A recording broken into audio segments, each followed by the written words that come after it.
8वां बाब, यीशु मसीह हमारा सरदार काहिन।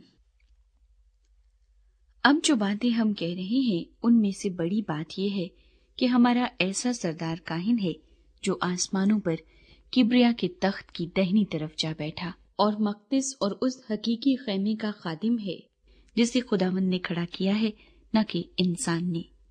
और चूंकि हर सरदार काहिन नजरें और कुर्बानियां गुजराने के वास्ते मुकर्रर होता है, इसलिए जरूर हुआ कि इसके पास भी गुजराने को कुछ हो, और अगर वो जमीन पर होता तो हरगिज काहिन न होता, इसलिए कि शरीयत के मुआफिक नजर गुजराने वाले मौजूद हैं जो आसमानी चीजों की नकल और अक्स की खिदमत करते हैं। चुनाचे जब मूसा खैमा बनाने को था तो उसे ये हिदायत हुई कि देख, जो नमूना तुझे पहाड़ पर दिखाया गया था उसी के मुताबिक सब चीजें बनाना। मगर अब उसने इस कदर बेहतर खिदमत पाई जिस कदर उस बेहतर अहद का दरमियानी ठहरा, जो बेहतर वादों की बुनियाद पर कायम किया गया है। क्योंकि अगर पहला अहद बेनक्स होता तो दूसरे के लिए मौका ना ढूंढा जाता।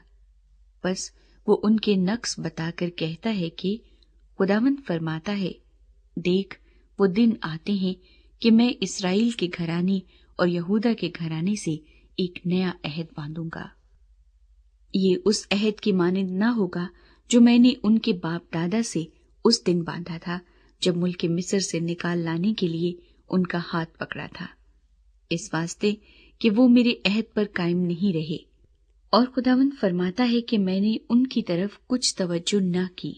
फिर खुदावंद फरमाता है कि जो अहद इस्राएल के घराने से उन दिनों के बाद बांधूंगा वो ये है कि मैं अपनी कानून उनके ज़हन में डालूंगा और उनके दिलों पर लिखूंगा, और मैं उनका खुदा होऊंगा और वो मेरी उम्मत होंगे।